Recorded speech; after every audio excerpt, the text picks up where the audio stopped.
नमस्कार, news plus आपकी आवाज में आपका स्वागत है। हरियाणा के नारनौल से आकाश इंस्टीट्यूट की छात्रा भाविका ने अनुसूचित जाति श्रेणी में NTSC स्टेज 1 में रैंक 1 हासिल किया है। आकाश एजुकेशनल सर्विसेज लिमिटेड के मैनेजिंग डायरेक्टर आकाश चौधरी ने बताया कि उनके इंस्टीट्यूशन से कुल 7 छात्रों ने नारनौल में NTSC स्टेज 1 की परीक्षा उत्तीर्ण की है। उन्होंने इन छात्रों को बधाई देते हुए कहा, हमें गर्व है कि हमारे छात्रों ने शहर में उच्च स्थान प्राप्त किया है। ये उनके द्वारा की गई कड़ी मेहनत, उनके माता पिता के समर्थन और आकाश इंस्टीट्यूट में गुणवत्ता परीक्षण की तैयारी का परिणाम है। आकाश इंस्टीट्यूट से स्टडी कर डॉक्टरी कर रहे 3 कोरोना योद्धाओं को नारनौल के आकाश इंस्टीट्यूट में सम्मानित किया गया, जिसमें डॉक्टर दक्षिता गर्ग, डॉक्टर उदित रंजन मित्तल, डॉक्टर दीपक कुमार उपस्थित रहे।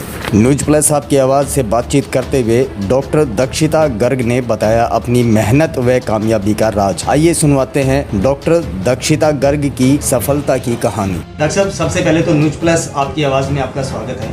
Thank you sir. डॉक्टर साहब, जानना चाहेंगे आपकी गुड़िया की अचीवमेंट्स जिसमें आज उनको सम्मानित किया गया आकाश इंस्टीट्यूट के अंदर, उसके बारे में जानना चाहेंगे कि उन्होंने क्या उपलब्धि हासिल की है और आप कैसा फील कर रहे हैं? सर देखिए, बेटी ने आज हमें खुशी की बात है क्योंकि बिटिया का एडमिशन जो है वो 2015 बैच में हुआ था और 30 मार्च 2021 को उन्होंने अपना इंटर्नशिप पूरा कर लिया। तो now she has completed his internship. और देखिए, आकाश में बिटिया ने कोचिंग ली थी 2 साल और 2 साल कोचिंग लेने के बाद फर्स्ट अटेम्प्ट में बिटिया का सिलेक्शन हो गया था। तो हमारे लिए बड़ी खुशी की बात है कि डॉक्टर साहब आप भी डॉक्टर हैं और आपकी बच्ची हैं वो भी अभी डॉक्टर बनने जा रही हैं, उनकी माताजी भी डॉक्टर हैं, तो आप कैसा फील कर रहे हैं? सर फील तो अच्छा हो रहा है क्योंकि अल्टीमेटली हमारा प्रोफेशन यही है, मेरा भी वाइफ का भी। तो अल्टीमेटली हम इस प्रोफेशन में ट्रेन हैं, तो चाहते हैं कि हमारे बच्चों को हमारा जो है तो वो बेस मिले। पूरे परिवार में सर डॉक्टर ही क्यों बनना चाहते हैं, एम क्या है? सर देखिए, 2 चीज़ें हैं कि एक तो इस प्रोफेशन में सबसे बड़ी बात है कि एक तो पब्लिक सेवा करने का आपको बहुत अच्छा मौका मिल जाता है, चाहे वो अमीर हो चाहे गरीब हो, आपको एक उसका सेवा करने का मौका मिलता है। और जो व्यक्ति मरीज़ ठीक होता है तो दिल को बड़ी शांति मिलती है, बड़ा अच्छा लगता है कि भगवान ने मुझे ऐसा जॉब दिया है कि मैं किसी को हेल्दी कर सकूं। हमने ये सुना है कि आप IAS IPS करना चाहते थे, तो आप डॉक्टरी लाइन में कैसे आ गए? फर्स्ट ऑफ ऑल तो जैसे 11th में एडमिशन हुआ, देन आपको स्ट्रीम सेलेक्ट करनी थी जी। तो IPS IAS का क्या था कि पेरेंट्स ने भी समझाया कि IPS IAS आपको एक वैसे भी डिग्री करनी ही पड़ेगी उस IAS IPS के लिए, तो आप वो डिग्री कौन सा करना चाहेंगे। देन फिर मैंने सबके प्रोज एंड कॉन्स देखे। तो जो डॉक्टर वाला जो प्रोफेशन है, एक तो पेरेंट्स डॉक्टर्स थे तो उनका सपोर्ट मिलेगा हमेशा, एक बैक रहेगा उनका। देन ये जो प्रोफेशन है ना, एक इंडिपेंडेंट प्रोफेशन है और आप इसमें एक मतलब कभी तक भी आप 70-80 कभी भी हो जाए, आपका हमेशा आपकी जो कलम है वो चलती रहेगी। एंड आपका जैसे मुझे एक चीज़ और अच्छा लगता है कि आपका लाइफ काफ़ी बिज़ी रहता है, सबको आपकी सेवा करने का मौका मिलता है, उसमें आपका लाइफ बिज़ी रहता है, सब लोग अच्छे स्वस्थ हो जाते हैं आपसे। इसीलिए फिर इसका फ़ैसला मैंने किया। फिर मैंने MBBS की, तो उसके बाद मुझे लगा कि नहीं यही प्रोफेशन अच्छा है, तो फिर मैंने अब IPS IAS का स्किप कर दिया plan. Then I will prepare for PG।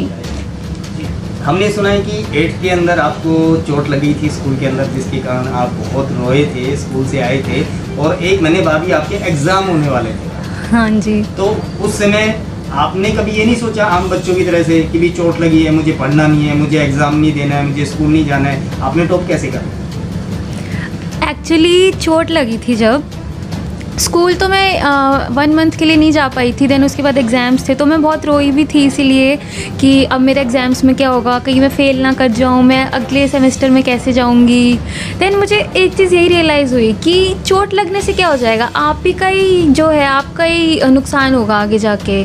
अगर आप ही रो धो के बैठ गए, मम्मी पापा को आपने बता दिया, बोल दिया कि नहीं जाऊँगा, उससे क्या हो जाएगा, किसी का कुछ नहीं जाएगा, आपका ही नुकसान होगा, आप फेल होंगे, आपका ही पूरा साल है जो वो ख़राब हो जाएगा।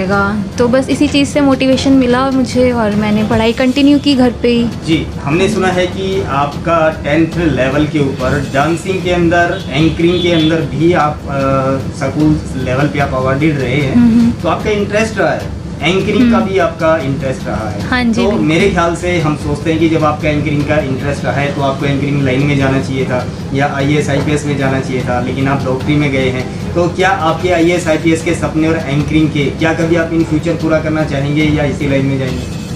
बेसिकली तो मेरा प्रेफरेंस इसी लाइन में रहेगा। बाकी जैसे मेरा मन करता है, जैसे आपने डांसिंग का बोला, एंकरिंग का, तो मेरे को ऐसा लगता है कि साइड बाय साइड ही चीज़ें करते रहो। जैसे जहाँ आपको मौका मिला आपने कर लिया, पर मेरी प्रेफरेंस तो यही रहेगी अभी। मतलब IAS IPS का भी नहीं, अभी तो मैं इसी लाइन में जाना चाहती हूँ, इसलिए मैं PG के प्रिपेयर करूँगी। IAS IPS का अभी नहीं। जी, दीक्षांत के अंदर आपको हॉस्टल में डालने का पेरेंट्स ने सोचा था, जिसमें आप NTSC की तैयारी करने वाले थे। तो हॉस्टल में रहने से आपने मना कर दिया था कि आप स्टडी करेंगे तो घर पे करेंगे, हॉस्टल में बिल्कुल नहीं रहेंगे। तो क्या आप पेरेंट्स से दूर नहीं होना चाहते थे या क्या रीज़न रहा?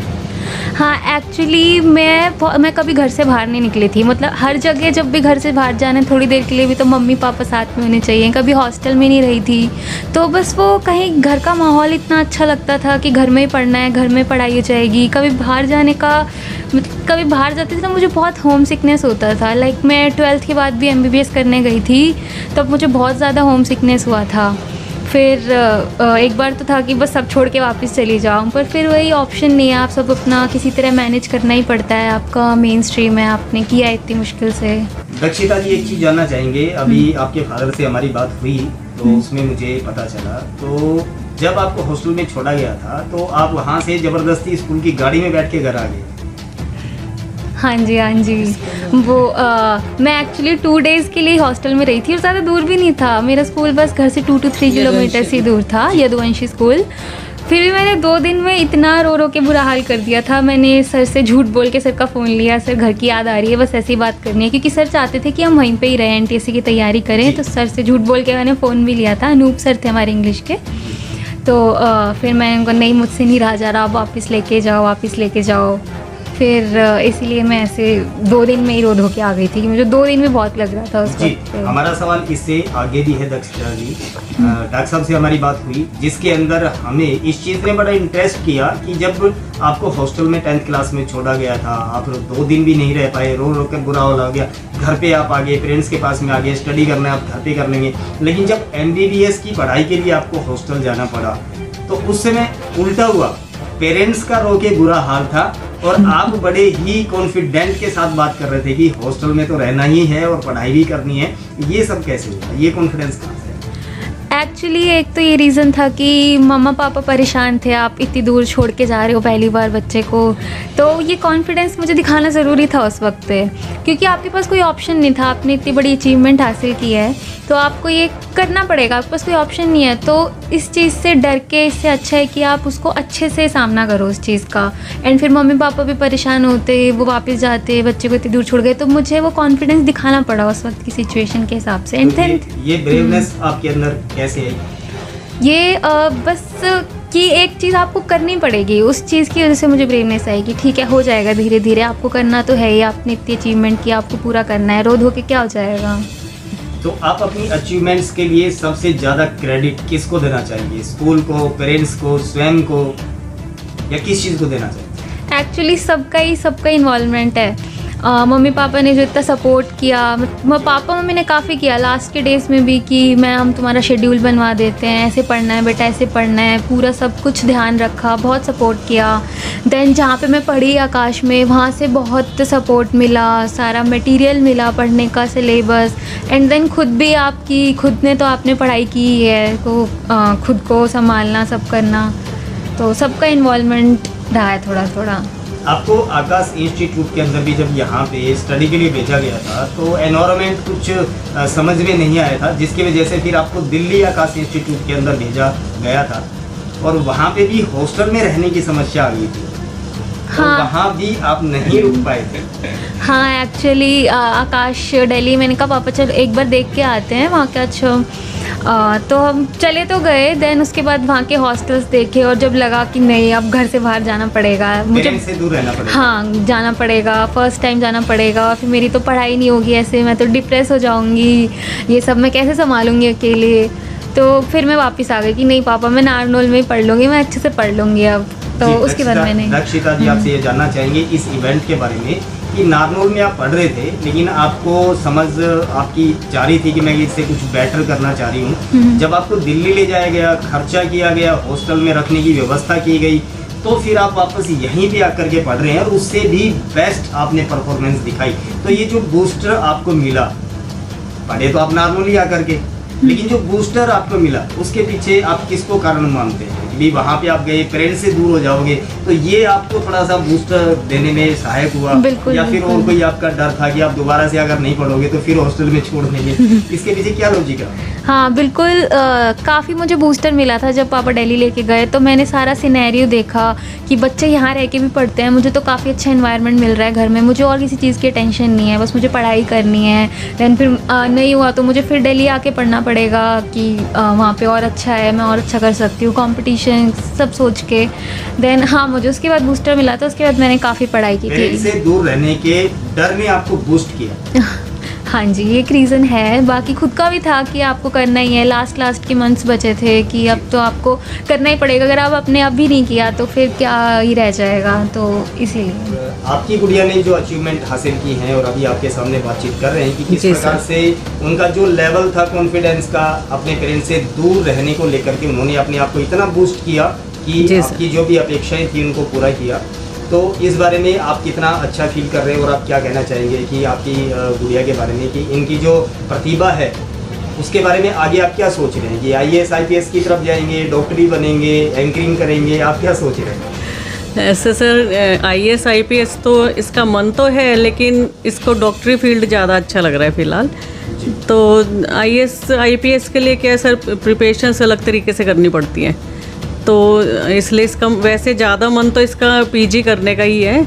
और बाकी जैसे इसको हम फर्स्ट टाइम छोड़ के आए थे, उस टाइम जो इसने ब्रेवनेस दिखाई वो हमें बहुत अच्छी लगी, क्योंकि हमें बहुत डर था कि इतनी दूर बच्ची को छोड़ के आ रहे हैं, रोएगी, हम आने लगेंगे तो रोएगी कि मम्मी मत छोड़ के जाओ, मुझे वापस ले जाओ। पर इसने, हमें बुरा लग रहा था इसको छोड़ के आना, हमें रोना आ रहा था, लेकिन ये बिल्कुल नहीं रोई। इसने यही समझाया कि मैं अच्छे से रह लूँगी और मेरे जैसे फ्रेंड्स भी हैं, मेरे जैसे बच्चे हैं सारे, मैं रह लूँगी, आप टेंशन मत करो।